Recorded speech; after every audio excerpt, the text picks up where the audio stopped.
Hello, good morning. Good morning. You hear the jets flying overhead, people walking by from time to time. It's great stuff out in nature, out in the sun, out healing. Got my head, getting some sun, trying to cure the fungus on there, the fungus that grows on you, the biosphere that we are, that, with everything we get on us. But good morning. I wanted to make a quick announcement. It's a happy day. Oh my gosh, yet another one, yet another happy, glorious day. Source being God, of course, and it's time to pin it down. Time to pin it down. No more of this vagueness about what God is. Okay, here we're talking about some action. So I am today happy to announce what we're doing over here, which is to launch a new ministry.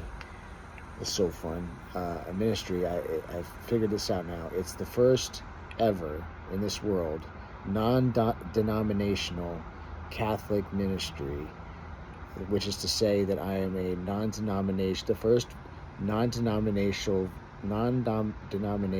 virtual Catholic priest. And the reason that I feel that I can say that is because of all the sacraments and all of the raised and all of the qualifications and all of the hoops and all the sacraments. I already said that, and all, like I said, all the training, all the processes of all the serving, of all the having served. You can't separate the good from the evil or the evil from the good. So if I get programmed as a Catholic priest and then eventually you become non-denominational to the point where you try to even wonder if Jesus was even real, and then if you go through that process, but then after suffering a certain amount and then living and having enough joy a certain amount, you realize that actually Jesus is true. And so to launch and to celebrate this new ministry, I'm going to tell you my favorite story about Jesus, which is the story about the atheist who did not believe in Jesus, who then realized the truth of Jesus and then became a Catholic priest. So it's the story of that guy. So 222 today. I've decided to keep these videos under 10 minutes, so as to not take any away of the precious time from your day to listen to some guy ramble about God. Okay, so I'm going to keep it under 10 minutes, and I'm going to tell you the story about the atheist, or the Catholic, who became an atheist. The story of who became a Catholic priest. Okay, who is virtual. Okay, that's the story. Okay, so the story is that once upon a time, there was this dude who was raised in the Catholic Church and was born and raised in love, the purest kind that comes from family in every way, and are taught the lessons and the traditions of the church, which is that there's Jesus and we follow Jesus and we worship, and and you go through the baptism and the communion and the confirmation, and there's even the confessions and all those things. Okay, and so now you go through all that, and so it becomes your life, it becomes your way of life, right? And then, but see, now then you go and you start to experience life, and then now all of these stories, they don't necessarily always make sense, and then people can't always explain them in the best way because they're imperfect, and because the only thing that's perfect is the design. And so the evil or the good that comes and hits you, never mind if it's good. Why did I even use those words? The lessons that come at you, whether they feel good or they feel bad, they're good because they eventually will give you enough pain that you would turn away from things that are not truly good in every which way that makes sense to you, at least, to where you get to see what it's like where there's no God and there's none of these things. And then zip, you get to look right back at God, and you get to look at Jesus and say, okay, some of this is good. It's better to believe than it is to not believe, truly. And to get back to the story, which is, if given the choice, gosh, you can't tell the whole story in 10 minutes, so I'm gonna break my own rules. But so now you become atheist for a little while, but then you see the pattern and the beauty of everything. So then all of a sudden truth now becomes not a matter of reporting facts from a certain angle. That's not truth, that's just an observation, which may or may not be true, be shown to be true by God, given enough time, having time passed, So this obsession or this worship of facts and this false farce, which is, it's a farce to worship a false idol, which is the science, which is to worship things that are facts, that are changeable and can be harvested in a way that deliver the message that the subsidiary of the power of God, which is sometimes the devil, would like to tell you. So never mind the facts. Don't worship the facts. You worship the patterns and the stories that reveal themselves to be true, which is the truth and the goodness of God, for one. And again, we keep it simple. You love God, you believe that He's truly good, and then you love your neighbor, and even your enemies, you pray for them, that they can see what's going on with the energy with them, like why they're feeling the pain that they do, and how eventually it will wind up for the greater good of God if they are open to the idea that what they're going through can be good.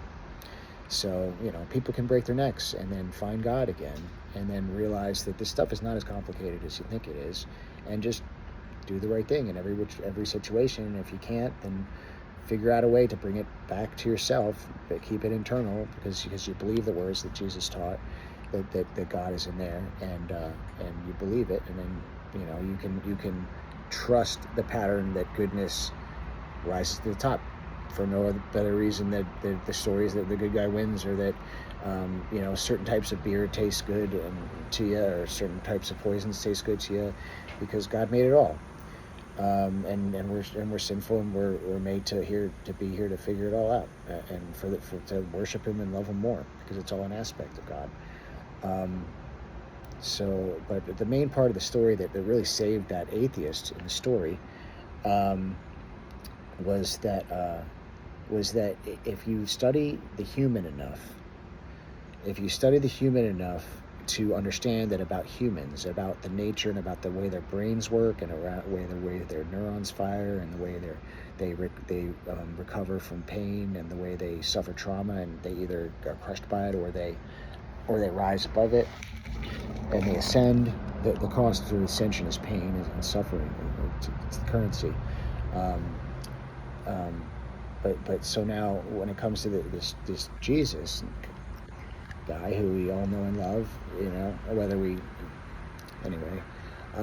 but whether you believe him to be like someone who actually walked the earth or not, if you believe in the stories or the lessons, but at least believe like enough to find out what the guy said, and then listen to it, and then feel the effect it has on you, and see how it affects the world around us, and how those stories of goodness are true, despite the tellings of the many different stories of goodness, and about sacrifice, and about sacrificing for goodness, and about sacrificing for others, and about looking internally for the answers before lashing out externally.